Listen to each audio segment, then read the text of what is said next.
Bismillahirrahmanirrahim. Dear students, Assalamu alaikum. I am Muhammad Altaf Khan from Peshawar Model School, Nushaira campus. Dear students, आज का हमारा lecture है lecture number 7।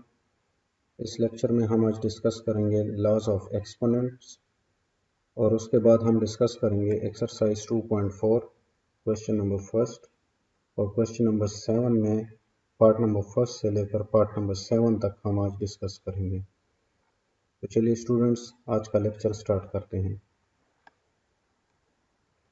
Lecture start करने से पहले आप लोगों से गुजारिश है कि काइंडली हमारे चैनल को सब्सक्राइब करें और साथ में मौजूद बेल आइकन को प्रेस कर दें ताकि न्यू जो वीडियोज़ आ रही हैं उनकी नोटिफिकेशन आप लोगों को आसानी से मिलती रहें। तो चलिए फ्रेंड्स, आज का लेक्चर स्टार्ट करते हैं।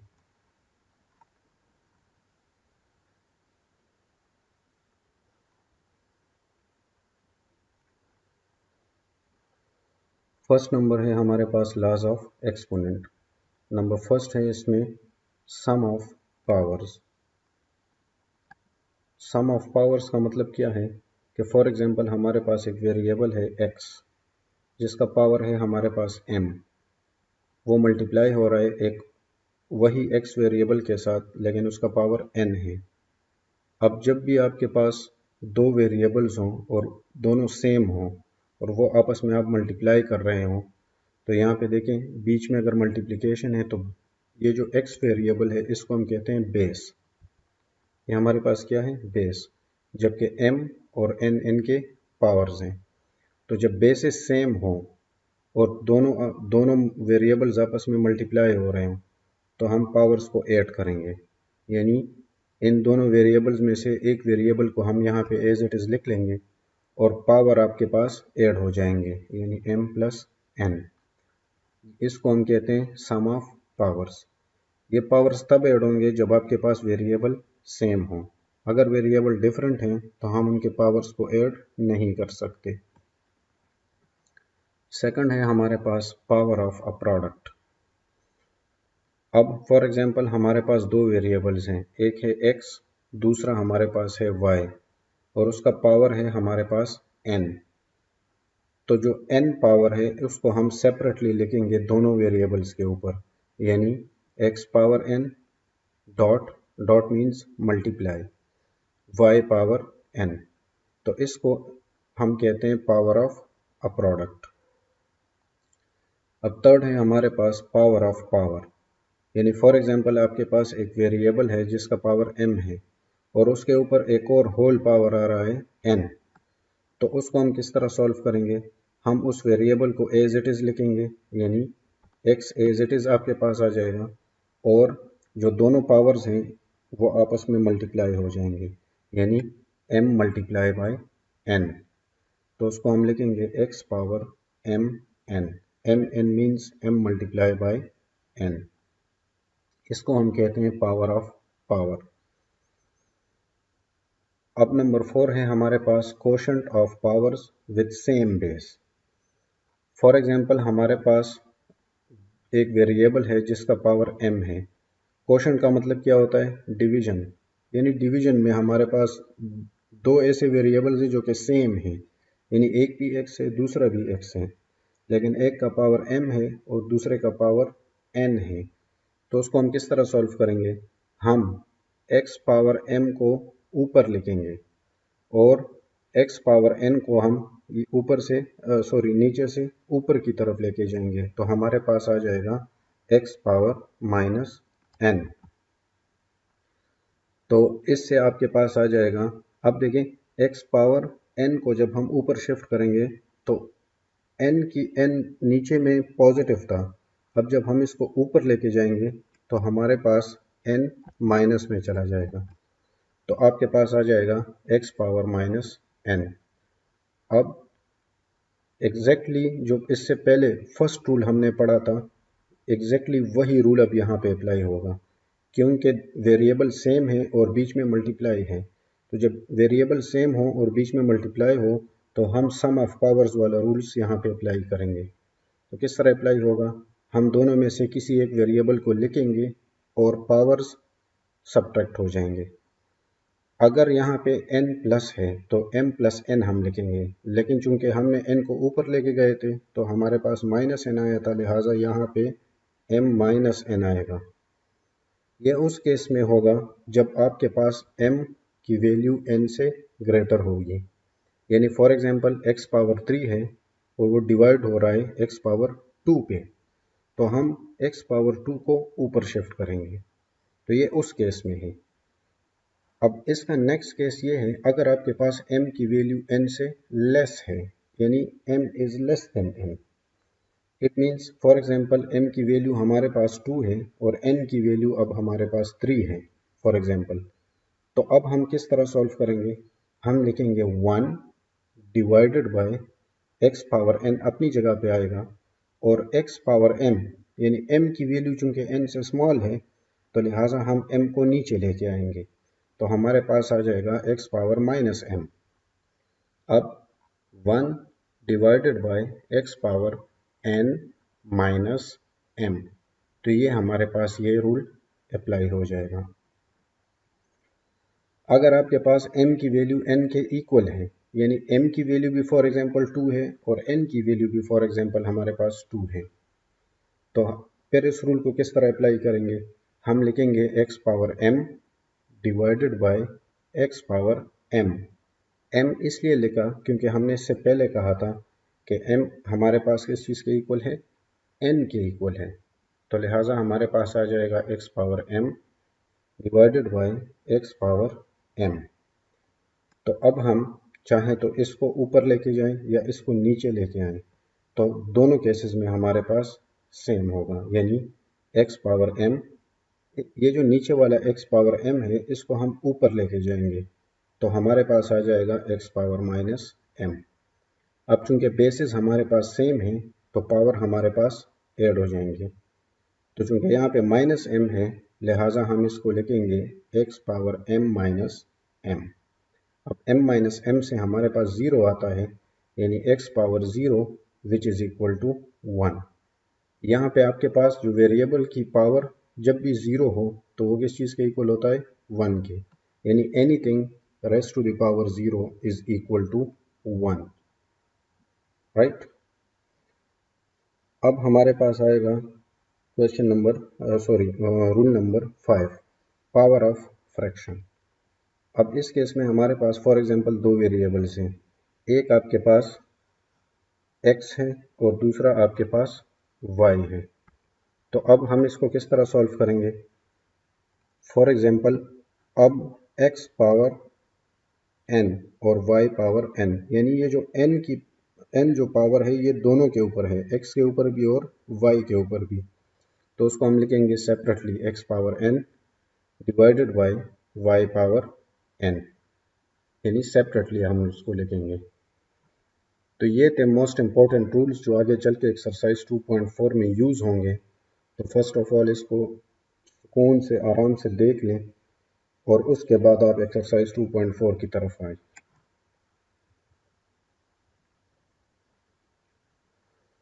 अब एक्सरसाइज 2.4, इसमें हमारे पास जो फर्स्ट क्वेश्चन है, right base exponent and value of the following.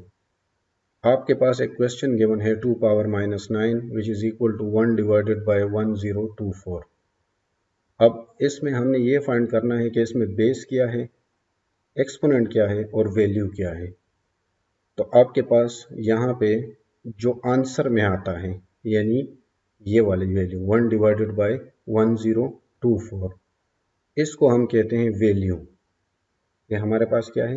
Value, जो आंसर में आ रहा है। सिमिलरली यहाँ पे जो -9 है इसको हम कहते हैं एक्सपोनेंट। एक्सपोनेंट का दूसरा नाम पावर भी होता है, यानी पावर और एक्सपोनेंट।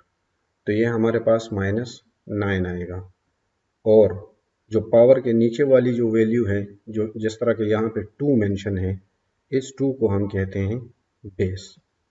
तो ये हमने 3 चीज़ें आइडेंटिफाई करनी होती हैं, यानी बेस, एक्सपोनेंट एंड वैल्यू। तो ये हमारे पास इसका आंसर आ जाएगा। अब नेक्स्ट है हमारे पास a divided by b raised to the power p। Which is equal to a power p and b power p।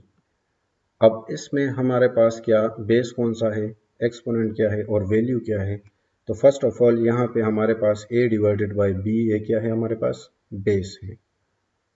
जो p है यहाँ पे इसको हम कहते हैं एक्सपोनेंट और पावर, और जो रिजल्ट हमारे पास आ रहा है यानी a power p divided by b power p, इसको हम कहते हैं वैल्यू।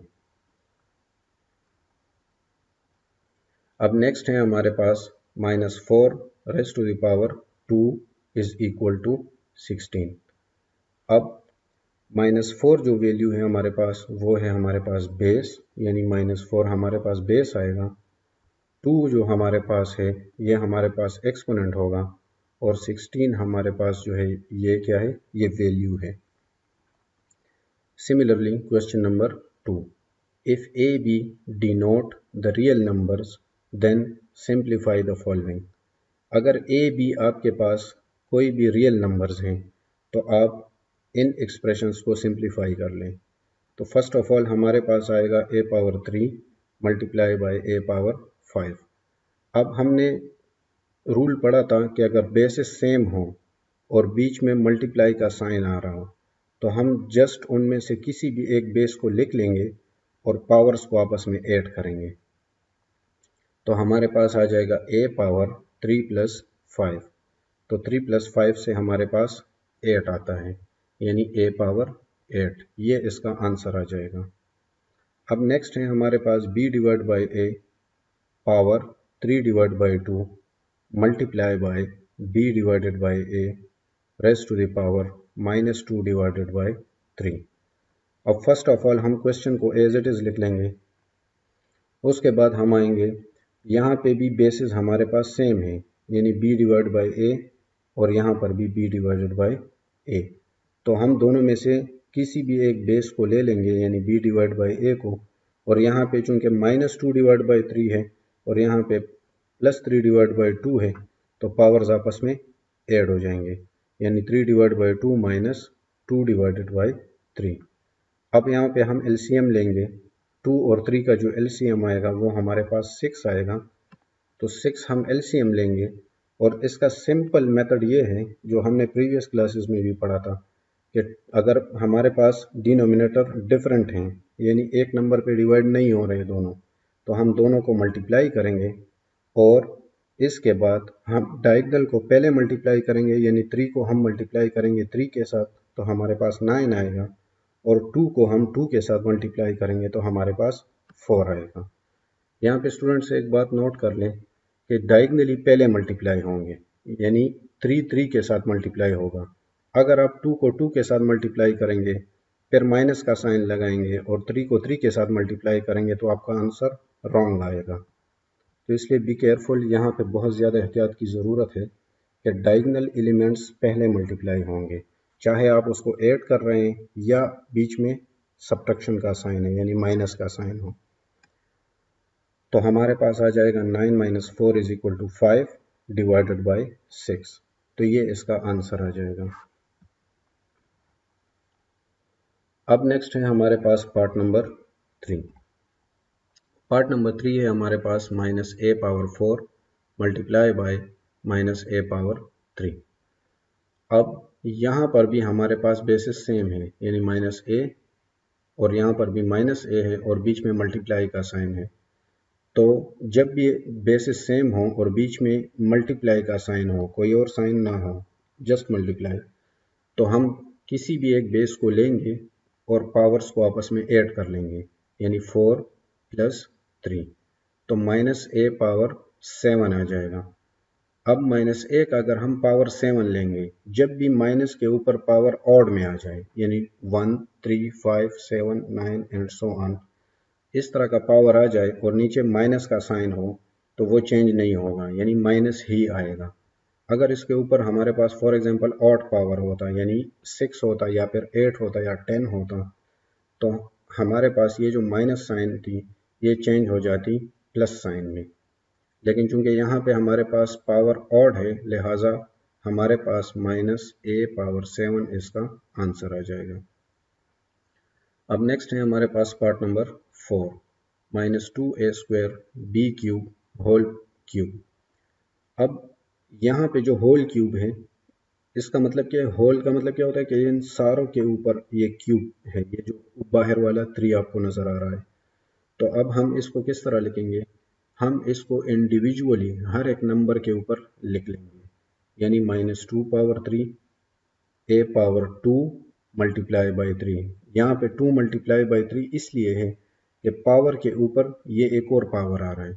तो जब भी आपके पास पावर ऑफ अ पावर हो तो हम दोनों पावर्स को मल्टीप्लाई करते हैं, यानी 2 मल्टीप्लाई बाई 3। सिमिलरली हम यहाँ पे लिखेंगे b, और b का अपना पावर तो 3 है, लेकिन इसके ऊपर एक और पावर भी आ रहा है, तो वो पावर इसके साथ मल्टीप्लाई हो जाएगा। तो b पावर 3 मल्टीप्लाई बाई 3। अब -2 पावर 3, इससे हमारे पास आएगा -8, यानी -2 को हम 3 टाइम्स मल्टीप्लाई करेंगे तो हमारे पास आ जाएगा -8, a power 6 and b power 3 multiply by 3 which is equal to 9। तो ये इसका फाइनल आंसर आ जाएगा। अब पार्ट नंबर 5 की तरफ बढ़ते हैं। पार्ट नंबर 5 में हमारे पास a³ bracket -2b bracket close whole power 2, यानी हम इसको किस तरह सॉल्व करेंगे। फर्स्ट ऑफ ऑल हम लिखेंगे a³ को एज इट इज, और जो यहाँ पे होल स्क्वायर है ये जस्ट -2 पे भी है और साथ में b पर है, a³ पर भी ये पावर अप्लाई नहीं होगा। तो हमारे पास आएगा a³ अपनी जगह पे, -2 के ऊपर भी स्क्वायर है तो -2 का अगर हम स्क्वायर लेंगे तो हमारे पास आ जाएगा 4, और b का हम अगर स्क्वायर लेंगे तो हमारे पास आ जाएगा b²। अब 4 अपनी जगह पे आ जाएगा, a³ लिखेंगे और उसके बाद b² लिखेंगे, तो ये हमारे पास इसका आंसर आ जाएगा। अब हमारे पास है part number 6, a² b multiply by a² b। अब इनको भी हम 2-3 मेथड से सॉल्व कर सकते हैं, तो देखते हैं इसको किस तरह सॉल्व करते हैं। फर्स्ट ऑफ ऑल हम क्वेश्चन को एज इट इज लिखेंगे। अब यहाँ पे आप देखें जो फर्स्ट टर्म्स हैं उनमें फर्स्ट टर्म है उसमें हमारे पास है a², और यहाँ पर सेकंड टर्म में भी हमारे पास a² है, तो दोनों आपस में मल्टीप्लाई हो रहे हैं। तो जब भी बेसिस सेम हो और बीच में मल्टीप्लाई का साइन हो तो हम इन दोनों में से किसी भी एक वैल्यू को लेंगे या वेरिएबल को लेंगे और पावर्स आपस में प्लस हो जाएंगे, यानी 2 + 2। इसी तरह b और b में से आप एक b को लें, और यहाँ पे चूंकि b जस्ट लिखा हुआ है तो जब भी उसके ऊपर कोई भी पावर ना हो तो बाय डिफ़ॉल्ट उसका पावर 1 होता है, यानी b का मतलब क्या है, b पावर 1।